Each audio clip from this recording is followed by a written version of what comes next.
semua, perkenalkan nama saya Hepni Oktavia Tarigan. Saya dari akuntansi 3 pagi E.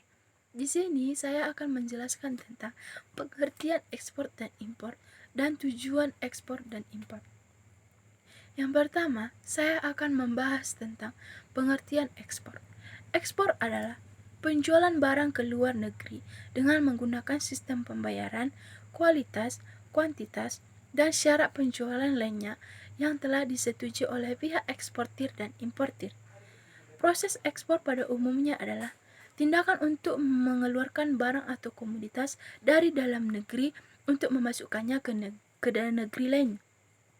Ekspor barang secara besar umumnya membutuhkan campur tangan biaya cukai di negara pengirim maupun negara penerima. Yang kedua, pengertian impor. Impor adalah proses pembelian barang atau jasa asing dari suatu negara ke negara lain. Impor barang secara besar umumnya membutuhkan campur tangan dari biaya cukai di negara pengirim maupun negara penerima. Impor adalah bagian penting dari perdagangan internasional, di mana jika perusahaan menjual produknya secara lokal, mereka dapat memanfaatkan karena harga lebih murah dan kualitasnya lebih tinggi. Yang kedua, saya akan menjelaskan tentang tujuan ekspor dan impor. Secara umum, tujuan dilakukannya kegiatan ekspor dan impor ialah dalam upaya pemenuhan kebutuhan masyarakatnya, serta menambah devisa negara dalam pencapaian kehidupan yang sejahtera. Berikut ini tujuan dilakukannya kegiatan ekspor, yaitu yang pertama, untuk membuka pasar baru di luar negeri. Yang kedua, untuk memenuhi laba berupa devisa. Yang ketiga, untuk memperoleh harga jual yang lebih tinggi. Dan adapun tujuan kegiatan impor dilakukan oleh importir antara lain: satu, kebutuhan masyarakat negeri importir terpenuhi. Yang kedua, kebutuhan materi atau barang produk dapat diperoleh dari negeri lain. Yang ketiga, barang atau material yang diperoleh dari negara lain lebih terjangkau. Nah, sampai sini saya menjelaskan tentang pengertian ekspor dan impor, dan selanjutnya akan dilanjutkan oleh tim saya. Terima kasih. Perkenalkan, nama saya Karenia Brina. Di sini saya akan menjelaskan mengenai cara menghitung term of trade. Term of trade adalah salah satu indikator kesehatan ekonomi suatu negara, terutama terkait dengan neraca pembayaran. Itu memberitahu Anda seberapa banyak unit ekspor yang diperlukan untuk membeli atau unit impor. Anda dapat menghitungnya dengan membagi harga ekspor dengan harga impor, kemudian mengalihkan hasilnya dengan 100. Tapi untuk ekspor secara keseluruhan, Anda dapat menggunakan indeks harga.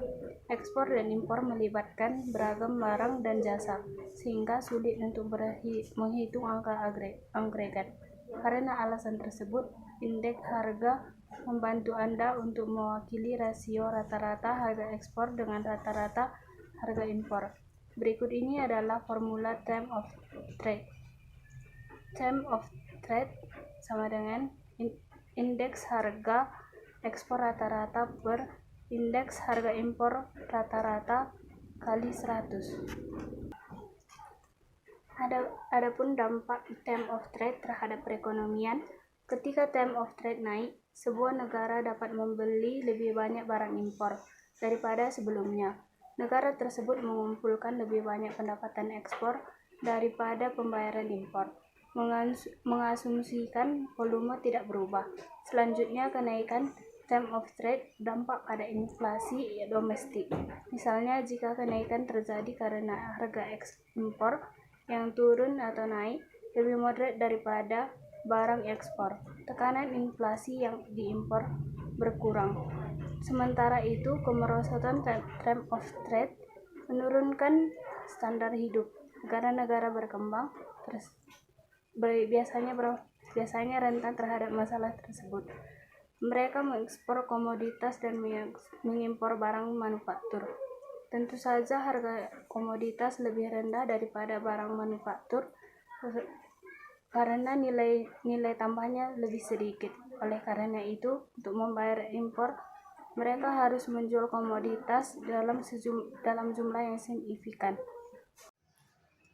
Manfaat ekspor dan impor terdiri dari 9, yaitu 1.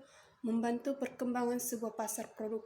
Dengan adanya ekspor dan impor, kita bisa mendorong industri di seluruh dunia untuk membuat sebuah produk yang lebih inovatif.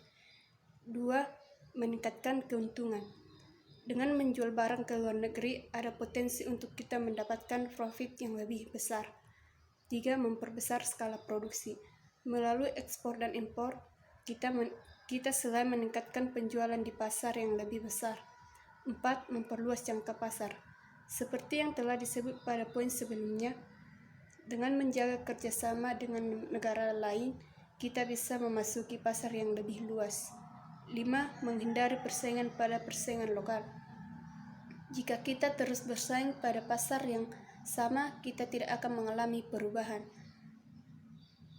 6. Menjalin hubungan kerjasama antar negara. Dengan adanya ekspor dan impor, kita akan bisa berinteraksi dan memberikan dampak untuk negara lain. 7. Mengatasi kekurangan pada kebutuhan suatu negara. Dengan bantuan ekspor dan impor, kita bisa mendapatkan sesuatu untuk menutupi kekurangan yang dibutuhkan oleh negara kita untuk berkembang.